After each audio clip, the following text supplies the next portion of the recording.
Hey, this is Sky. Welcome to my YouTube channel. Have you ever heard the phrase, keep a tender heart and a sharp sword? I think we understand the sharp sword part. Most warrior types, most men understand what it means to keep the blade on your sword sharp, to keep it in good condition, to keep your weapon ready for battle. Many of you have gun collections and you clean your guns and keep them in good shape. Nothing worse than seeing somebody who doesn't keep their weapons in the proper condition. It says something about them. They're not really ready. We get that. Some people are so proud of how sharp their swords are, and I think it's good to keep an incredibly sharp sword, have a sword, metaphorically speaking, one that can chop down trees, can chop a man in half, the sharpest sword in the land. But a tender heart, we kind of take that for granted. We don't really care much about that. Well, you know, what does that mean, tender heart? You're more focused on the sharp sword. A tender heart kind of references your innocence. It's the choice that you go through every day.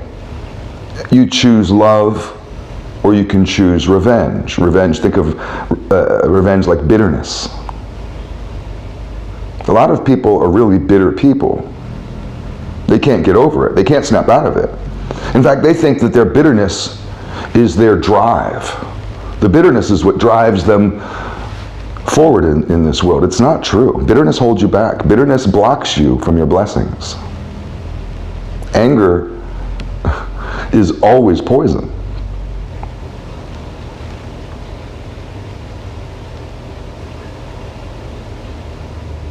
A good warrior needs to cultivate a tender heart. You could kill somebody with a rather dull sword. A tender heart is what avoids war. A tender heart is a part of your innocence, and we lose our innocence. So a tender heart and a sharp sword means that you regain an aspect of your innocence, that lost innocence that we all go through. Every man goes through, a woman too, goes through a loss of innocence.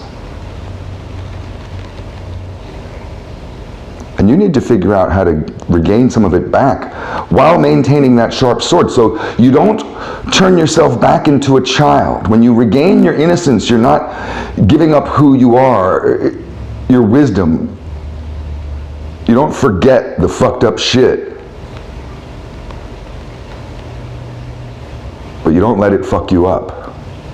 And you can still have that childlike mind, that Buddha mind. The Buddha was a very playful kind of person. The Dalai Lama, you can go watch videos of him, he's also that way. Loves to laugh, kind of a goofy dude. Even in serious topics.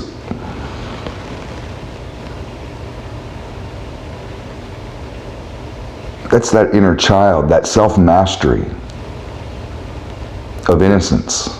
To be able to go and find it. You lost it, we all lose it, but some people can go and find it.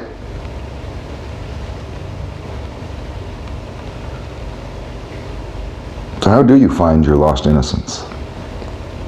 Well,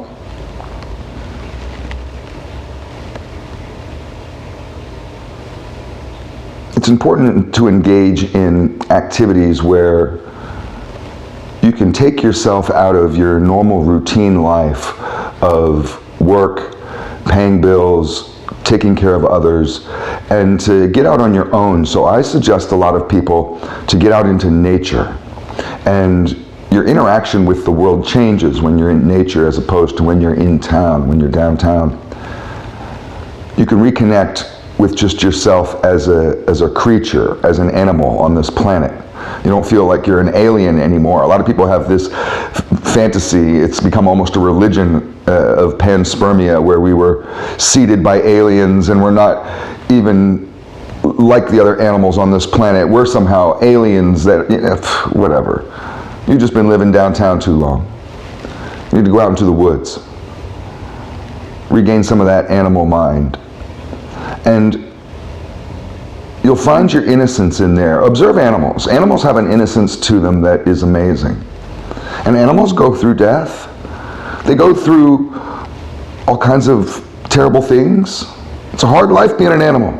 Even the squirrels in your backyard, geez, they got a hard life, harder than you. But they maintain a certain level of innocence, and it's not just because they're stupid.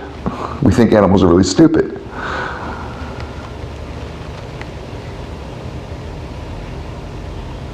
It's just they don't let shit get to them. They're living in the here and now. They're not so focused on what just happened because they have what's in front of them. It's always what's in front of them.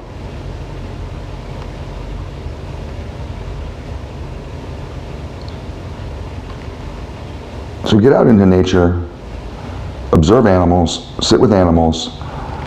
If you can't do that,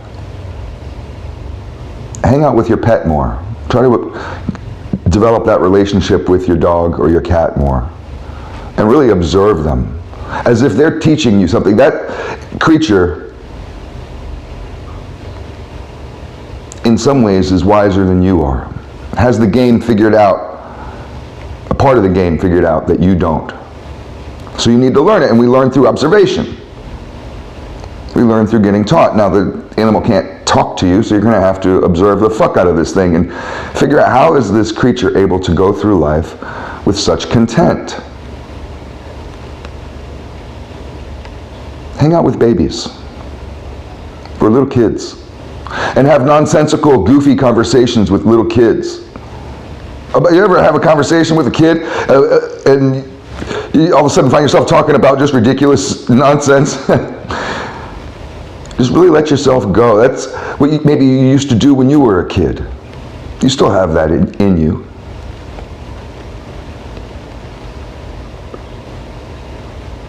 Now, if you don't have kids, it's weird if you go hang out with somebody else's kids. So, I don't know how you're going to figure that one out.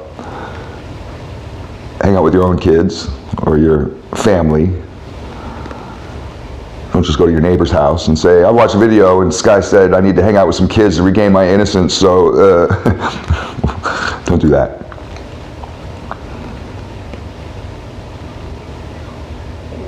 Engage in romance. Oddly enough, romance brings out your innocence. I'm not talking about pornography or having a motive of having sex. When we're talking about romance, we're talking about kind of creating a fantasy in real life, of living in the moment with your lover, a moment that you've kind of created, because romance is always created. I mean, I guess not always, there can be a spontaneous romantic moment, but there's usually outside influence in that. So engage in romance, and you'll find that innocent side of yourself, that pure side of yourself. We're talking about purity. A place far from sin, that's what purity is. And the more that you practice that, the better at it you get. The more of a part of you it becomes, the more you remember it. They talk about life is a game of remembering. To literally remember, you can split the word, R-E/member, to remember all the parts of you that have kind of forgotten that they're part. Imagine if you're a tree and the branch didn't even think that it was part of the tree anymore. It has to be reminded, hey, you're still part of me. I know you're way over there, but you're part of me. So you have to go find your innocence. Another way that you can do this, and I'll end the video, is with a thought experiment. These are different ways that you can regain your innocence, so you can develop that tender heart. become a true warrior, is to go through a thought experiment. And psychiatrists will talk to you about this. It's just something that has been around for a long time, but you reconnect with your inner child. You may have heard that term. And basically you just imagine, kind of like your own head, of meeting this childlike version of yourself.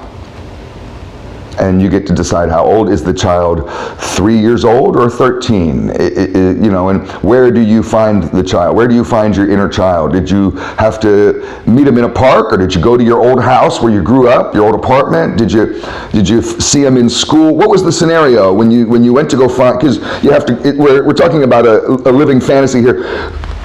Where did you find your inner child? And you want to come up with this whole thing. So go find your inner child.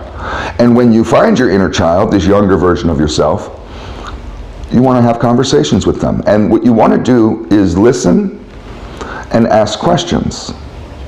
You're not monologuing. You're not there to teach them. You just want to get to know them. Ask questions. What's up? How are you? What are you doing? Are you playing? If they're sitting on the curb playing with marbles, be interested like you would with another child. Get to know your inner child. Learn to parent your inner child. And when you build that relationship, you will find your innocence. There's your innocence. And you'll reconnect with it. It grows within you. Some people get it, some people don't. It's all food for thought. A tender heart and a sharp sword. It's warrior shit. Thanks for watching.